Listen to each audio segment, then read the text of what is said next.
বন্ধুরা, ঘরে থাকা সামান্য উপকরণে খুব সহজভাবে east, baking powder, baking soda, ডিম ছাড়াই রান্নার কড়াইতে, গ্যাসের ওভেনে, কাচের বাটিতে এত সুন্দর নরম স্পঞ্জি মিষ্টি পাউরুটি তৈরি করা যায়, ভিডিওটা না দেখলে বিশ্বাস করতে পারবেন না। এটা বাচ্চাদের স্কুল টিফিন বা সকালে জলখাবারের জন্য তৈরি করতে পারেন। এভাবে টাটকা ফ্রেশ পাউরুটি তৈরি করে বাড়ির প্রত্যেকের মন জয় করে নিন। সম্পূর্ণ ভিডিওটা দেখার অনুরোধ রইল। আশা করছি প্রতিদিনের মতো আজকের রেসিপিটাও আপনাদের ভীষণ ভালো লাগবে। রেসিপিটা ভালো লাগলে লাইক, শেয়ার, কমেন্ট করতে ভুলবেন না। চ্যানেলটা সাবস্ক্রাইব করে আমার পাশে থাকার অনুরোধ রইল। দেখে নেওয়া যাক আমার আজকের রেসিপিটা। নমস্কার বন্ধুরা, আমি পাপড়ি, পদ্মাবতী ফুড ক্রিয়েশনে আপনাদের সবাইকে স্বাগত। কাচের বাটিতে মিষ্টি পাউরুটি তৈরির জন্য প্রথমেই দেখুন একটা বোল নিয়ে নিয়েছি, তাতে নিয়ে নিলাম 2 চামচ গুঁড়ো দুধ। এরপর আমি এখানে নিয়েছি হালকা গরম জল। গরম জলটা কিছুটা পরিমাণে আমি এখানে দিয়ে দিলাম। আর এরপর গুঁড়ো দুধ খুব ভালো করে আমি মিশিয়ে নিচ্ছি। এভাবে দেখুন খুব ভালো করে মিশিয়ে নেওয়া হয়ে গেছে, কোনো দলাভাব এখানে নেই। এরপর আমি এখানে দিয়ে দিচ্ছি ইনো। আমি এখানে দেখুন 1 প্যাকেট ইনো নিয়েছি, কিন্তু আমি সম্পূর্ণটা দেব না।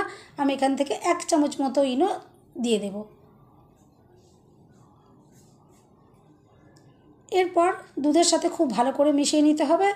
আর মেশাবার পর দেখবেন কি সুন্দর বাবলস এখান থেকে ক্রিয়েট হয়েছে। আর এরকম দেখুন ফ্লাফি হয়ে উঠেছে, ঠিক এরকম দেখবেন তৈরি হয়ে যাবে। আমি একটু সামনে থেকেও আপনাদেরকে দেখিয়ে দিচ্ছি কী সুন্দর বাবলসগুলো তৈরি হয়েছে, দেখে বুঝতেই পাচ্ছেন। এরপর আমি এখানে দিয়ে দিচ্ছি 2 চামচ চিনি। আপনারা চাইলে কিন্তু চিনির পরিমাণটা আরেকটু বাড়িয়ে দিতে পারেন। আমি এখানে কিন্তু একটু কম পরিমাণে চিনি ইউজ করেছি। এরপর চিনিটা দেওয়ার পর খুব ভালো করে আমি একটু মিশিয়ে নিলাম। আর এরপর আমি এখানে দিয়ে দিচ্ছি 2 কাপ ময়দা। আর দিয়ে দিলাম অল্প পরিমাণে একটু নুন। এরপর আমি প্রথম অবস্থায় এভাবে চামচ দিয়ে মেখে নেব। প্রথম অবস্থায় হাত দিয়ে কিন্তু মাখার কোনো রকম প্রয়োজন পড়বে না। আর বন্ধুরা, এই ময়দাটা মাখার জন্য যতটা পরিমাণে জল লাগবে দিয়ে একটু বুঝে মেখে নেবেন। এভাবে আমি বারে বারে অল্প অল্প জল দিয়ে ময়দার ডোটা মেখে নেব। এখন দেখুন ডোটা রেডি হয়ে গেছে। এরপর কিন্তু আর চামচ দিয়ে মাখা যাবে না, এরপর আমি হাত দিয়ে মেখে নেব। আর এখানে আমি নিয়েছি 2 চামচ সাদা তেল। সাদা তেলটা আমি দিয়ে দিলাম। আর এরপর হাত দিয়ে খুব ভালো করে ময়দাটাকে আমি মেখে নেব। আর পাউরুটি তৈরির জন্য বন্ধুরা সবসময় নরম করে ময়দার ডোটাকে মেখে নিতে হবে, তাহলে কিন্তু পাউরুটিগুলো নরম তুলতুলে স্পঞ্জি তৈরি হবে। আর ডোটা যদি শক্ত মাখা হয় তাহলে কিন্তু রুটিগুলোও শক্ত হয়ে যাবে। এখানে দেখুন আমি 10 মিনিট সময় নিয়ে খুব ভালো করে ডোটাকে মেখে নিলাম। আমি এখানে সাদা তেল ইউজ করলাম, আপনারা চাইলে কিন্তু মেল্ট করা বাটার দিয়েও কিন্তু মেখে নিতে পারেন, তাতে কিন্তু রুটিগুলো আরও বেশি টেস্টি তৈরি হবে। আর এরপর দেখুন 10 মিনিট খুব ভালো করে মেখে নেওয়ার পর আমি এভাবে হাত দিয়ে একটু গোল বলের মতো করে তৈরি করে নিচ্ছি। আর এরপর আমি এটা বাটিতে রেখে দিলাম। আর চাপা দিয়ে আমি এখন এটা 2 থেকে আড়াই ঘন্টার জন্য রেখে দেব। 2 ঘন্টা পর আমি দেখুন আপনাদেরকে দেখাচ্ছি ব্যাটারটা অনেকটাই ফুলে উঠেছে। এরপর আমি বোর্ডের মধ্যে একটু গুঁড়ো ময়দা ছড়িয়ে নিয়েছি। আর এরপর ময়দার ডোটা এরপর আলতো হাতে একটু আমি মেখে নেব। এরপর কিন্তু আর বেশি করে মাখার দরকার নেই, এরপর একটু আলতো হাতে মেখে নিলেই হবে। কারণ ময়দার ডোটা আমি আগে থেকেই যেহেতু খুব ভালো করে মেখে রেখেছিলাম, সেই জন্য এই সময়তে আর মাখার কোনো দরকার পড়বে না। এরপর দেখুন আমি আবারও হাত দিয়ে একটু গোল বলের মতো করে এভাবে রেডি করে নিচ্ছি। আর এরপর আমি এটা ছুরি দিয়ে কেটে নেবো। আপনারা চাইলে কিন্তু হাত দিয়েও লেচি তৈরি করে নিতে পারেন। আর বন্ধুরা, আমার চ্যানেলে কিন্তু অনেক পাউরুটির রেসিপি রয়েছে। যে সকল বন্ধুদের এখনও সেগুলো দেখা হয়নি, প্লিজ আমার চ্যানেলে গিয়ে সেই রেসিপিগুলো কিন্তু আপনারা দেখে নিতে পারেন। আমি আশা করছি সেই রেসিপিগুলো কিন্তু আপনাদের ভীষণ ভালো লাগবে।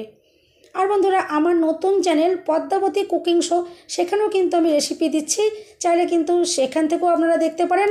ওই রেসিপিগুলো কিন্তু আমি আশা করছি আপনাদের ভীষণ ভালো লাগবে। রেসিপিগুলো যদি ভালো লাগে অবশ্যই একটা লাইক দিতে ভুলবেন না। আর চ্যানেলটা সাবস্ক্রাইব করে আমার পাশে থাকার অনুরোধ রইল।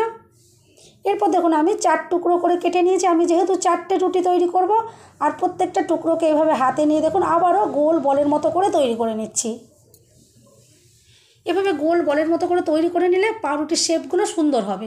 এভাবে দেখুন আমি করে নিলাম। আশা করছি আপনারা দেখে বুঝতেই পারছেন আমি এটা কীভাবে করলাম। ঠিক এভাবে রেডি করে নিতে হবে।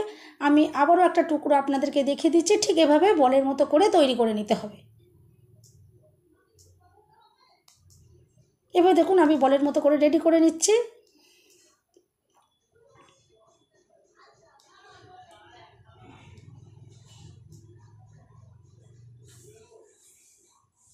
আর বন্ধুরা পাউরুটি তৈরি করা কিন্তু খুবই সহজ। একদিন যদি নিজের হাতে এভাবে পাউরুটি তৈরি করেন দেখবেন এরপর দোকান থেকে কিন্তু কিনে খেতে আর ইচ্ছে করবে না। এরপর দেখুন আজকের আকর্ষণ কাচের বাটি। আমি দেখুন কাচের বাটি এখানে 4খানা নিয়ে নিয়েছি। কাচের বাটিগুলোর মধ্যে কিন্তু অতি অবশ্যই একটু এভাবে সাদা তেল আপনারা মাখিয়ে নেবেন। আমি দেখুন একটু সাদা তেল ব্রাশ করে দিলাম, আর এভাবে একটা করে লেচি আমি এখন এই কাচের বাটির ভেতরে দেখুন রেখে দিচ্ছি। আর কাচের বাটিতে করে যেহেতু তৈরি করব দেখবেন ভীষণই সুন্দর তৈরি হবে। আর কাচের বাটিগুলো কিন্তু একটুকু ভেঙে যাবে না বা ফেটে যাবে না, কোনো রকম নষ্ট হবে না। এরপর দেখুন এটা আমি রেস্টে রেখে দিয়েছিলাম 1 ঘন্টার জন্য। 1 ঘন্টা পরে আপনাদেরকে দেখা যায় দেখুন কতটা সুন্দরভাবে ফুলে উঠেছে, বাটি পুরো একদম ভর্তি হয়ে গেছে। এরপর আজকে আমি এখানে নিয়ে নিয়েছি দেখুন ঘন জাল দিয়ে ঠান্ডা করা লিকুইড দুধ। আর অবশ্যই কিন্তু চিনি মিশিয়ে নেবেন, এখানে কিন্তু চিনি মেশানো রয়েছে। আর প্রত্যেকদিন আমি ডিম দিয়ে দেখাই, আজকে দেখুন আমি আপনাদেরকে দুধ দিয়ে দেখাচ্ছি। এই দুধ দিয়ে ব্রাশ করলেও কিন্তু সুন্দরভাবে কালার চলে আসবে। এভাবে দেখুন প্রত্যেকটা বাটিতেই আমি এভাবে একটু লিকুইড দুধ ব্রাশ করে দিচ্ছি। আর যেহেতু গ্যাসের ওভেনে তৈরি হবে সেই জন্য কিন্তু ডিমের কুসুম বা দুধ এখানে ব্রাশ করে দিতেই হবে, তবেই কিন্তু সুন্দর কালার আসবে। এরপর একটু দেখতে সুন্দর বা খেতে সুন্দর লাগার জন্য আমি এখানে একটুখানি সাদা তেল দিয়ে দিলাম। এটা কিন্তু আপনারা নাও দিতে পারেন, কোনো অসুবিধা নেই। এরপর একটা কড়াই দেখুন আমি 5-7 মিনিট খুব ভালো করে একটা চাপা দিয়ে গরম করে নিয়েছি। এরপর ভেতরে একটা স্ট্যান্ড দেওয়া রয়েছে, তার উপর একটা আমি থালা এভাবে বসিয়ে দিলাম। আর একে একে রুটির বাটিগুলো দেখুন আমি এভাবে বসিয়ে দিচ্ছি। আর গ্যাসের ফ্লেম একদম লোয়েতে করে দিয়ে ওপর থেকে আমি আবারও একটা চাপা দিয়ে দেবো। আর মাত্র 35 মিনিট বেক করে নেবো। তার মধ্যে দেখবেন রুটিগুলো কিন্তু একদম সুন্দরভাবে তৈরি হয়ে যাবে। আর বন্ধুরা ওপরের চাপাটা কিন্তু আপনারা খুব ভালোভাবে দেবেন, যাতে ভেতরের গরম তাপটা কোনো রকমেই না বাইরে বেরিয়ে যেতে পারে। ওপরের তাপটা যদি বাইরে বেরিয়ে যায় তাহলে কিন্তু কোনো মতেই কিন্তু পাউরুটিতে কালার আসবে না, আর পাউরুটিগুলো কম টাইমের মধ্যে কিন্তু রেডি হবে না। সেই জন্য খুব ভালো করে চাপা দিয়ে এটাকে তৈরি করতে হবে। এরপর দেখুন হয়ে গেছে 35 মিনিট, আমি এগুলো নামিয়ে নিয়েছি। আর একটা ভিজে তোয়ালে দিয়ে এভাবে চাপা দিয়ে রাখলাম, যাতে পাউরুটিগুলো ভীষণই নরম সফট থাকে। আর এখন দেখুন রুটিগুলো একদম ঠান্ডা হয়ে গেছে। আমি এরপর আপনাদেরকে এখানে বাটি থেকে বার করেও দেখাবো। আর বন্ধুরা রেসিপিটা যদি ভালো লাগে অবশ্যই কিন্তু লাইক দিতে ভুলবেন না, চ্যানেলটা সাবস্ক্রাইব করে আমার পাশে থাকার অনুরোধ রইল। বেল বাটনটা ক্লিক করে রাখবেন, যাতে আমি যখনই নতুন ভিডিও আপলোড করব সঙ্গে সঙ্গে নোটিফিকেশান সবার আগে আপনি পেয়ে যাবেন। আর এরপর দেখুন একটা চামচের উল্টো সাইড দিয়ে আমি এরপর বাটির সাইড থেকে একটু এভাবে কেটে দিচ্ছি। আর দেখবেন কত ইজিলি বাটি থেকে দেখুন বেরিয়ে গেল। আর বাটিটা দেখুন ভেঙে নষ্টও হয়ে যায়নি, কিচ্ছু নষ্ট হয়নি। আর এরপর দেখুন পাউরুটিটা যে কতটা দুর্দান্ত আর নরম তৈরি হয়েছে দেখেই আপনারা বুঝতে পারছেন। এরপর দেখুন আমি একে একে প্লেটের মধ্যে এগুলো সাজিয়ে নিচ্ছি। আপনারা কিন্তু খুব সহজেই এভাবে বাড়িতে পাউরুটি এভাবে তৈরি করতে পারেন। বাচ্চাদের স্কুল টিফিন হোক বা সকালের জলখাবার বা চায়ের সাথে কিন্তু একদম সুন্দর লাগবে। এভাবে অবশ্যই একবার বাড়িতে ট্রাই করবেন, দেখবেন ভীষণ ভালো লাগবে। এরপর আমি আপনাদেরকে এখান থেকে একটা ভেঙে দেখেও দেবো যে পাউরুটিটা কতটা দুর্দান্ত আর সুন্দরভাবে তৈরি হয়েছে। আর দেখে বুঝতেই পারছেন কতটা নরম তুলতুলে আর স্পঞ্জি তৈরি হয়েছে। সবাই সুস্থ থাকবেন, ভালো থাকবেন, দেখা হবে নেক্সট ভিডিওতে। ভিডিওটা শেষ পর্যন্ত দেখার জন্য সবাইকে রইল অসংখ্য অসংখ্য ধন্যবাদ।